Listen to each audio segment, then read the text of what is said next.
In this problem we have a small mass and located at certain height, 5 meters above the ground, and a small bullet with initial velocity 500 meters per second passes through, basically hits the ball. Now first of all, let's try to focus, ignore everything what is happening around you, and let's try to describe this problem. What happens when something passes through or hits to another object? Of course, velocity of the bullet will decrease because there was a resistance. And the small ball, which was at rest initially, it will receive some velocity. It will receive some velocity. So how we can find these velocities? Of course, from the conservation of momentum. This is a collision, so we know that momentum will conserve. Total momentum before collision should be equal to total momentum after collision. And this collision is happening only in one direction, in horizontal direction. So it's enough to write equation only in horizontal direction, in x direction. So let's write it. Initial momentum in x direction equal to mass of the ball times velocity of the ball. That's all. This is a total initial momentum of the system because small ball was at rest. After collision, both bullet and the small ball will be moving to the right side. So it means they will have momentum also. So let's call momentum velocity of the ball v1, velocity of the bullet, sorry, and the velocity of the small ball, let's call it v2. In order to visualize it, let me draw it, the figure. This is a before collision. After collision, small ball will be moving with velocity v2, bullet will be moving with velocity v1. And as you see in this equation, we have two unknowns, v1 and v2. v1 and v2 unknown. We can write conservation of energy, but in this problem there will be loss in heat. There will be heat. So I think writing energy equation is not useful at this moment. So let's read the question carefully. What else we have? So initial velocity given, masses given, height given, and the ball reaches the ground at a distance. Okay. So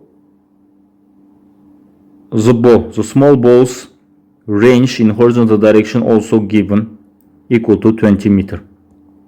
Initial velocity v2, and we can find, I think, v2 first of all by using this information.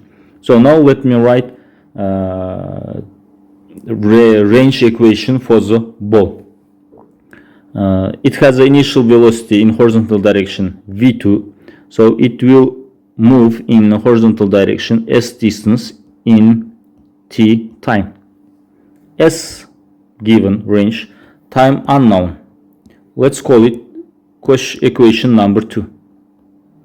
Equation number 2, and I think we can find time. Yes, time fall we can find, because initial velocity in vertical direction equal to 0 for ball, of course, and during this time it will shift in vertical direction 5 meters. It means we can find from this point of view time. So let's write. It will shift in vertical direction for h, initial velocity in vertical direction 0 for ball, for both basically. So we can ignore this part. 1/2 gravity times time square. Let it be question number 3. So what is unknown in this equation? In this equation, unknown is only t, time. So we can basically find time fall. So let's continue with equation number 3. So from equation number 3, time will be equal to square root 2 times height over g, and it should be equal to, so time fall equal to 1 second. We know time fall after collision, and it's equal to 1 second. This is time fall for the ball, and the time fall for the bullet also will be 1 second, because bullet has no velocity in vertical direction, same as the ball, and the initial height same. So it means we can write same equation number 3 for the bullet, and the time again will be 1 second for bullet. After 1 second, they both will be at the ground. Now we know the time fall. It means we can come back to equation number 3, and find initial velocity for the ball. It's initial velocity, but it will be velocity after collision for the ball. So now let's come back to the equation number 2. S equal to V2 times 2. So velocity equal to S over T. S is equal to 20 meters, 1 second. So V2 equal to 20 meters per second. This is a V2. So now, step by step, we can go back to equation 1, and we can find V1, the velocity of the bullet after collision. So let's go back to equation number 1. Equation number 1. Equation number 1, only one unknown we have, which is V1. So V1 from equation number 1, it's obvious that mv0 minus mv2, we should divide by small mass to find V1. So V1 equal to V0 minus m over small m times V2. So now we need to substitute datas. V0 500, mass of the ball 0.2, mass of the bullet 0.01 times V2, which is 20. So from here V1 equal to, V1 equal to 100 meter per second. This is the velocity of the bullet just after the collision. So now we know the time fall, velocity of the ball after collision, velocity of the bullet after collision. What is the next? Where does the bullet reach the ground? So here we need to find horizontal range for the bullet. So basically we need to find this distance. Let's call it x, and this x is unknown. So this is the projectile motion, initial velocity horizontal for bullet and equal to 100. We know the time fall. So basically x equal to V1 times time. Yes, this will be equation number 4 for bullet. Simple. X equal to V1 times T. Equation number 4. X equal to 100 times 1 second. So answer will be 100 meters. What was the next question? What part of kinetic energy of the bullet was converted into heat? So we know that this is inelastic collision, so there is a heat. Some part of initial energy will be converted to the heat, and we need to find this value. Yes, how much? What part of kinetic energy? Part means the percentage or ratio. Okay, let's find this heat. This is a conservation of energy. We know that total energy before collision should be equal to total energy after collision. Let's use this conservation law. Initially, before collision, we have only kinetic energy of the bullet, m v0 square over 2. This is basically total energy before collision. After collision, bullet has a kinetic energy. Also, ball has a kinetic energy, and there will be some heat. there will be some heat. So we need to find this heat. This will be equation number 5.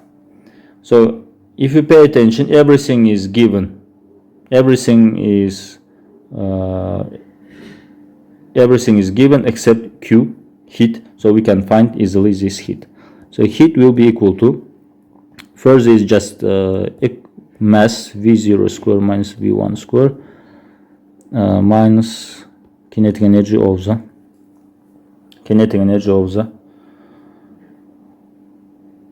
ball.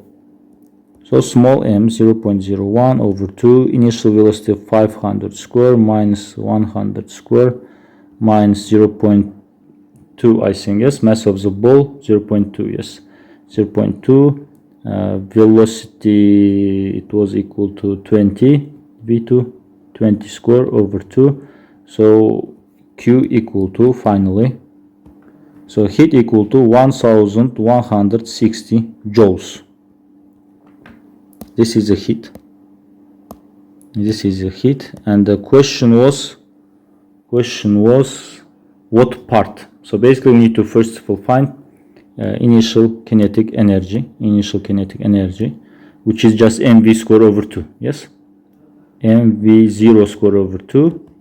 This is initial kinetic energy, and this one equal to 0.01 O times 500 square over 2, and the numerical value will be equal to 1250 joules. This is initial kinetic energy.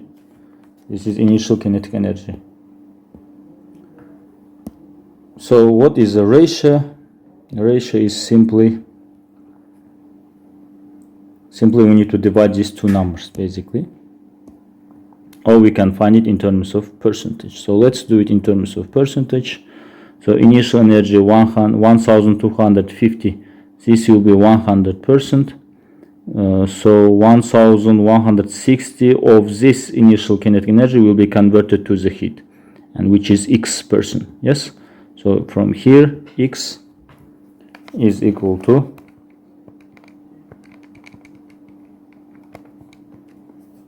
almost 92.8% of initial energy will be converted to the heat. Almost 93% of the initial energy will be converted to the heat.